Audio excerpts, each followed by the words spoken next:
It's the start of the January transfer window. Who do we need to sell? What do we need to sign? Let me know down in the comments. I'll actually, for once, we're fully caught up and everything. I'll actually read the comments before I record the next video. So I'll actually, for once, be able to take your feedback on board, which would be marvellous. Hello and welcome to Backing the Boro part 156. I'm Kevin. Coming up on today's episode, we have the FA Cup third round tie against Tottenham, and then we're away against Villa in the Premier League. Since you were last with me, form has generally been pretty good again.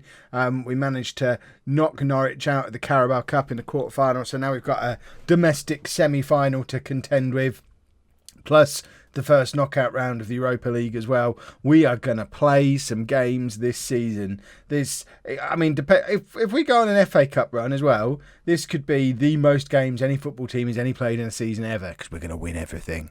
We're also going pretty well in the league, ignoring that Crystal Palace result. We're on a pretty good run of league results and currently find ourselves 7th place in the league, but with a game in hand. If we win the game in hand, which we play second against Villa, I think, is that the game in hand? Yeah, so if we win the game in hand against Villa, why is nobody else playing a game then? I guess because we've got a game in hand. If we win that game in hand, we could propel ourselves up to 5th place in the league and be just 3 points outside the Champions League spots at the halfway point of the season, which would be nutso. But first, we have an FA Cup game to contend with. We won it last year. We want to run in this competition again this year, but not so much that we're going to play a full-strength team because, I'm not mad. So we're going to go with Oliveira in goal because he is our cup keeper and has already played as our cup keeper 14 games for us this season. That shows how many I know he's had a couple of runs in the Premier League when Vucic has been injured, but Oliveira is having a good season of development. He's been tutored by Vucic all season. He's getting plenty of game time. I think even if we don't get into the Champions League this year and Vucic does force through the move that he's asking for, because he's saying if we don't get in the Champions League this year, he wants out, and I've promised him we'll do that. But I think if we don't get into the Champions League, we can afford to sell Vucic. Now I think Oliveira is close to being ready.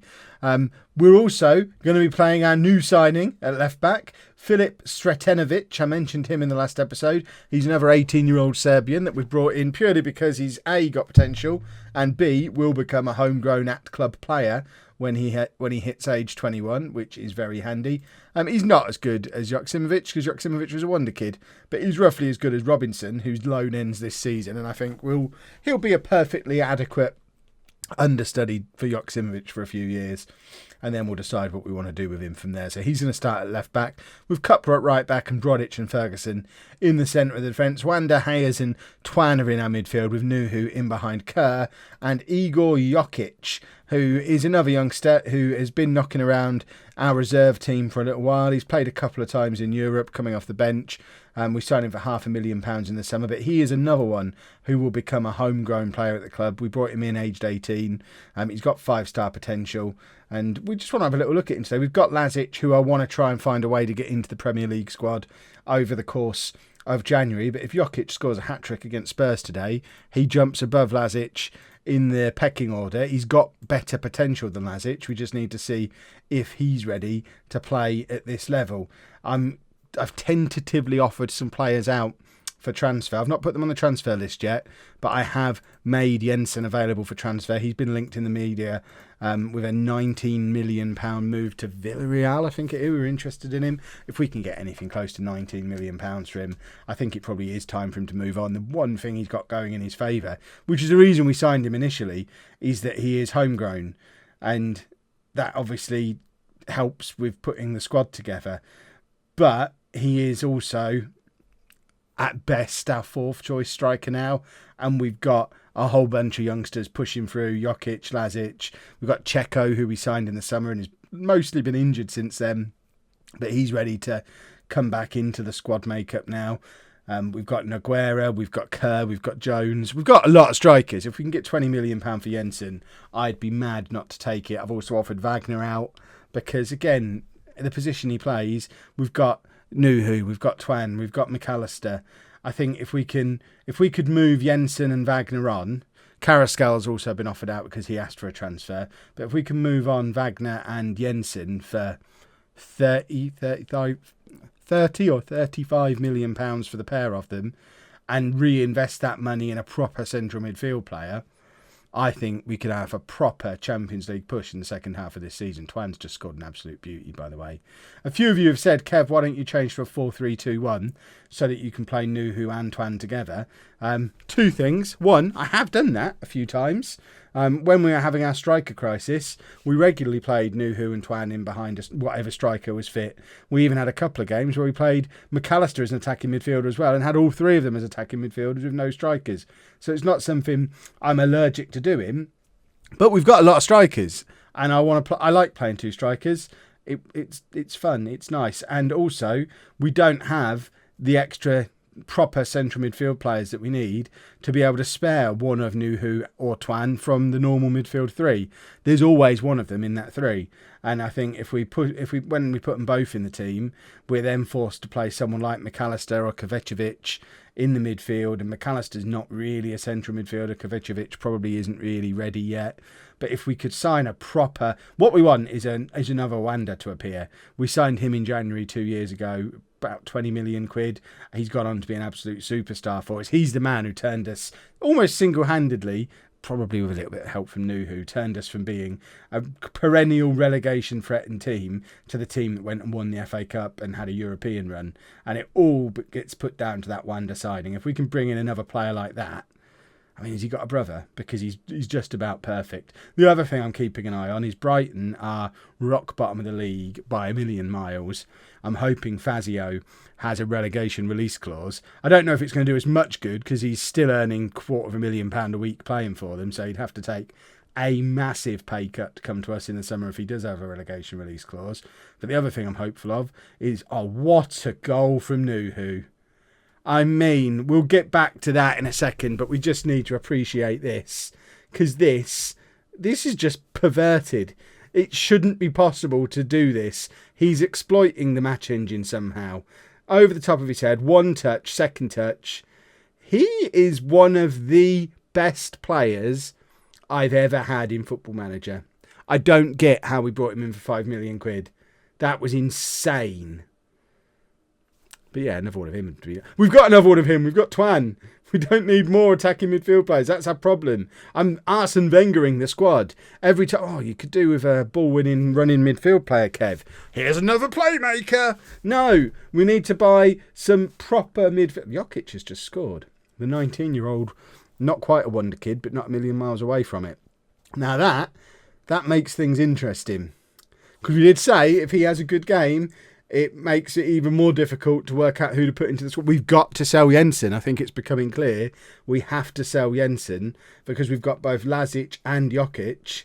Do we sell Jensen and Nogueira and go with the two kids as backup strikers? We've got Kerr, Jones and Checo as first team strikers, although Checo is completely untried, not just for us, but in English football as well. He had a year at Tottenham before he came to us and only played 2 games. So we probably didn't need to sign him. Again, Kev needs a midfielder and a defender. Kev brings in another striker that isn't really any better than what you already had.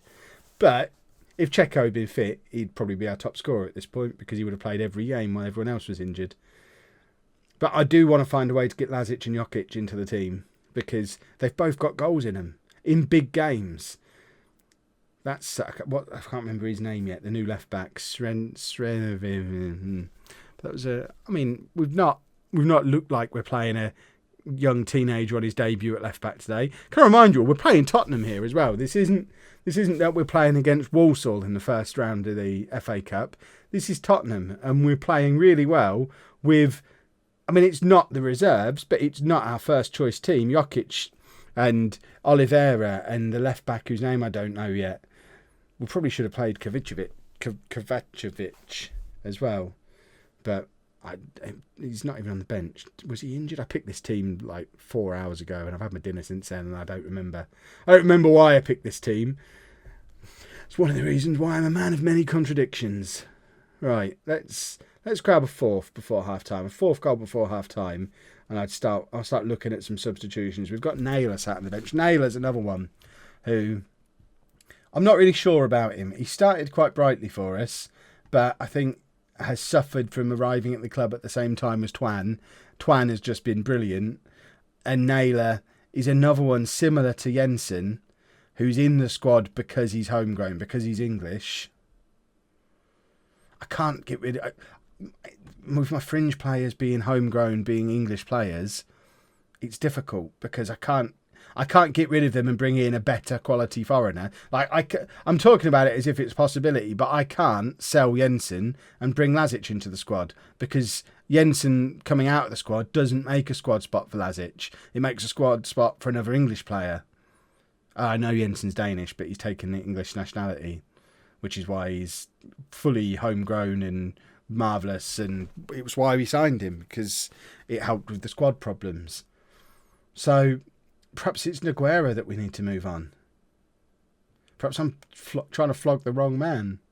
Nogueira and probably Checo are the two that need to move on. Keep Jensen in as the third senior striker and then bring the two kids in. This is why I asked before the episode, I need you to tell me what to do. I need help.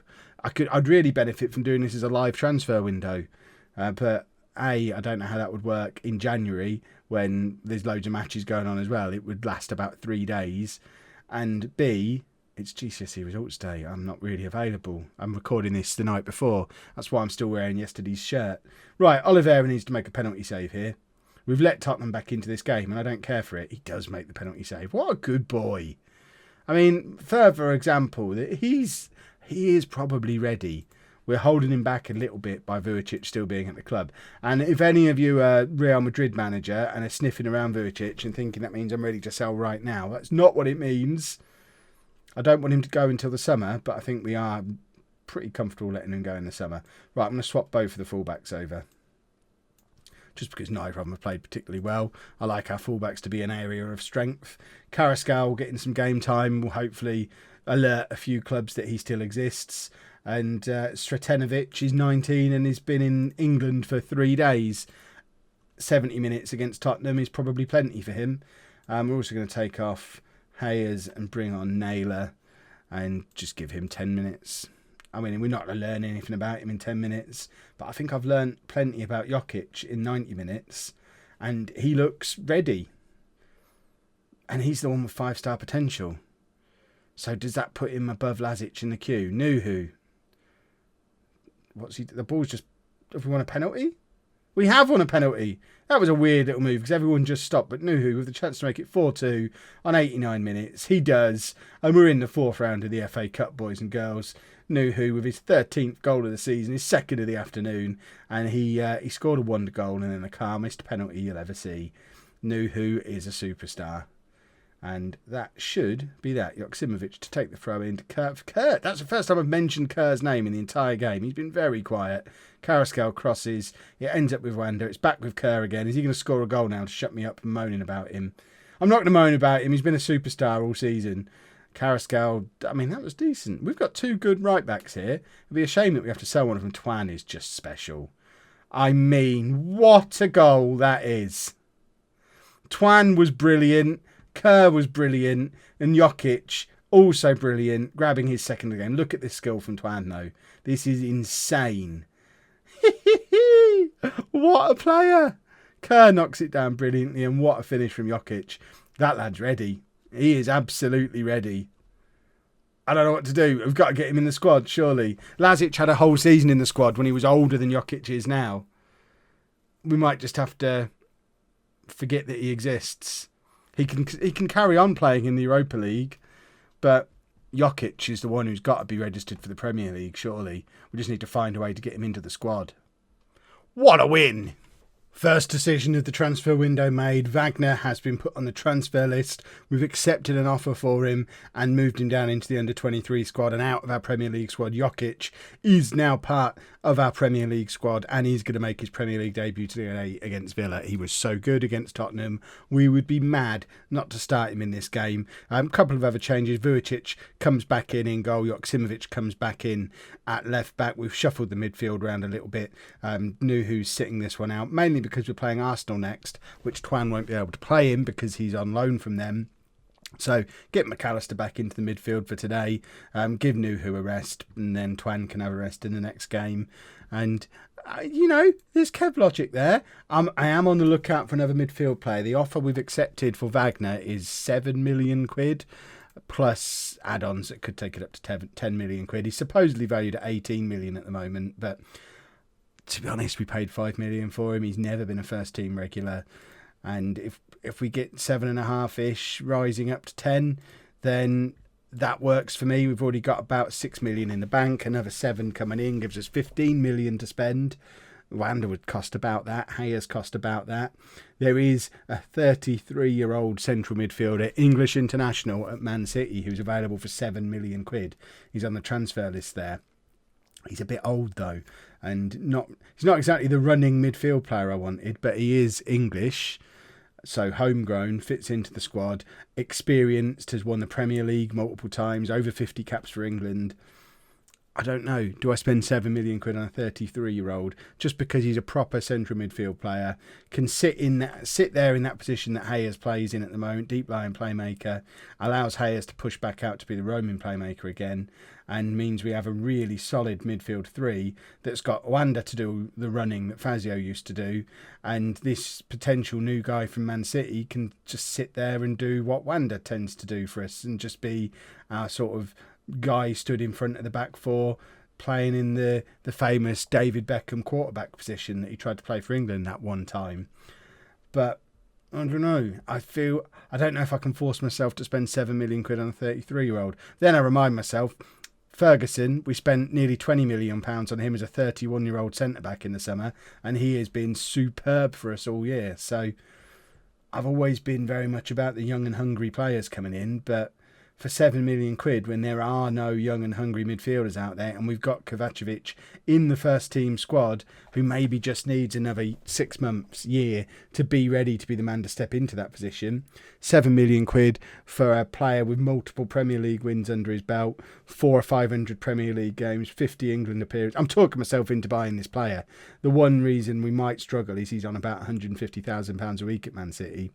So we might struggle to get him. I'll show you him after the game, and then you can let me know what you think. But if we can potentially move Wagner out of the squad and bring in the new guy for the same price we sold Wagner for, even if he's just a 6-month stopgap until we can find a proper midfielder in the summer, it might be sensible. Twan just a smidgen over, just inches over. Villa are a team that we are. I think we got. Is it Villa? No, it's not Villa that we've got in the next round of the FA Cup. We got Norwich. I think I had something to say about Villa. I don't remember what it was. So they've got a player with almost exactly the same name as Twan at their left back, Tran Twan An, compared to our Trang An Twan. I mean, they're basically the same name. That's quite impressive. Obviously, there's been a major surge in Vietnamese football in recent years in Football Manager land, and I wonder if Villa or whoever brought their Arn to England has done the same thing that Arsenal did. What a goal. Yeeks. Vucic has been made to look a right mug there. But Twan, he was born in Vietnam, but was brought to the UK by Arsenal so young that he's a full England international at 22 years old. So I wonder if this guy for Villa has been done on the same basis. Is English football just raiding Vietnam? Hey, right, 1-0 down at half time. We're going to have a look at this guy in a second because I want to see if it's the same thing. I wonder if he came through Arsenal as well. Are Arsenal just tapping up the whole of Vietnam, or is it a whole Premier League thing? So Aston Villa players. There's probably an easier way to do this. Why are they not in any sensible? There he is. Tran Twan An. He's 30 and he's Belgian. Okay. So completely different situation then. I bet he was born in Vietnam though, surely. No, he's actually born in Belgium. Well, there you go, Kev. Shows what you know. Back to the game. Sheesh. Right, we need to find a way back. We have got Nuhu on the bench to help us find a way back into this. Where are Villa in the league? Villa are mid-table.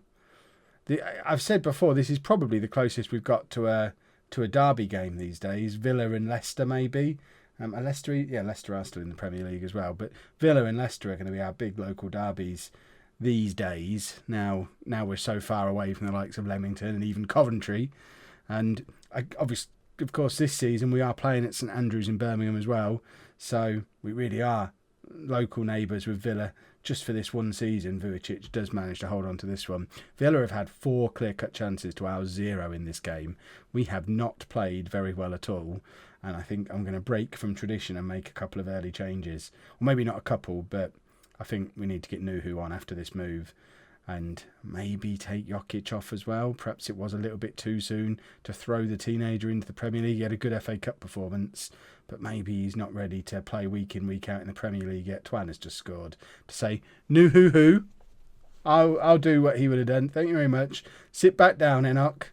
And he will for a few minutes because we made the breakthrough. And that was a substitution I was going to make. Twan was going to come off with Nuhu coming on, but Twan scores. Jokic is involved in the goal as well, so I guess they get a stay of execution for 5 or 10 minutes. If Villa hit back straight away, then we'll still make the changes, but for now we'll just give them another 5 minutes just to see if they've got another goal in him. It's with Ferguson and doesn't quite direct it towards the corner of the goal that would have resulted in it being a goal. I mean, that's some of the best commentary you'll hear anywhere in the world. And Villa are through again, and Brodic is beaten. And luckily, the Villa striker is useless. Twan with the corner. Ferguson nods it down. Hayes with a chance, and it goes over. We are creating a little bit more. We still haven't created a clear-cut chance yet. And I think we do need to make some of these changes that we talked about before. Jokic can come off, and we're going to bring on Dennis. And what else can we do? Wanda's on a yellow card, not playing great. He's our way to get Nuhu onto the pitch. And we're going to drop Twan back into the midfield, just shuffle this whole midfield around a little bit to accommodate Nuhu. And, 22 minutes to go, being in a position where we can bring on Nuhu and Dennis Jensen, that's a nice situation to be in.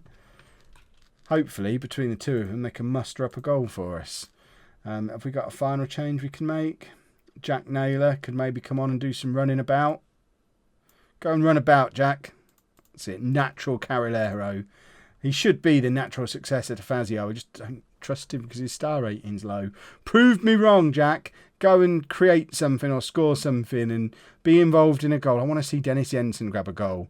Big ball forward towards Kerr, who nods it onto Jensen. Of course, this is last season's strike partnership up there now, and it is with Kerr.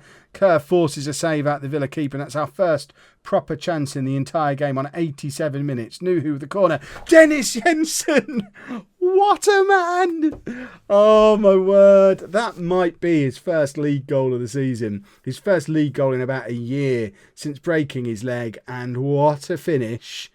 For the first time since his injury, he looked like Dennis Jensen again there. That was a bit special. Forget any thoughts we had of moving him on. He is absolutely part of our plans for the rest of this season at the very least, because he's just scored an absolutely massive goal in our biggest local derby in the Premier League and does put us just 4 points outside of those Champions League spots at just past the halfway point of the season. Of course, we do have to not concede again, although Nuhu's in.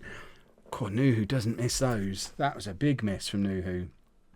We've still got 2 and a bit minutes to hold on and or grab another one. Jensen flicks on towards Kerr, who has suddenly got lots of running in him, and we just need our midfield to just kill this game off. But Joksimovic is just thinking in terms of attacking, plays it forward to Jensen, slots it into Kerr. Nuhu's ahead of him, and Nuhu's just missed another sitter. We've had 3 clear-cut chances since we made these changes. Clearly, they have made a big impact on the quality of our play going forward, getting Nuhu and Jensen onto this pitch. But Villa have got a chance to grab an equaliser here, but Coupler's got it covered, plays it back to Vujicic, who lumps it forward towards Kerr. And Coupler, unbelievably, is there again. And I thought he was going to get himself sent off, but actually the Villa striker was offside, and we just need to hold on for 20 seconds now. This is a massive result if we can hold on to this. I know Villa aren't pulling up any trees this season, but we were behind and we were struggling. We've made some changes and we've been phenomenal after making those changes. Dennis Jensen is back, boys and girls, and Nuneaton are pushing for the Champions League in the second half of this season. What a ridiculous world we live in. Forget if you've enjoyed that, Kev. Show him the midfield player you were talking about before. This guy, Thomas Stacey, £7 million. can play naturally as an advanced playmaker or deep line playmaker. So I'm thinking he sits in the middle of our three. He can't really tackle, which is a bit of a problem, but he's got bags of experience, 54 caps for England, all this Premier League experience. Let's have a look at the trophies this man has won. 11 competition wins. He's won the Premier League 3 times, the World Club Cup, some under-21s thing. He's won the Champions League. He's won the UEFA Super Cup, the FA Cup, the Carabao Cup, the Community Shield twice. I mean, he brings a winning mentality to us. Look at that for a career. I think for £7 million, I'd be mad not to. But let me know what you think down in the comments. If you've enjoyed that, make sure you leave a nice big thumbs up on there for me. Subscribe to the channel for daily Football Manager videos. And thank you very much for watching.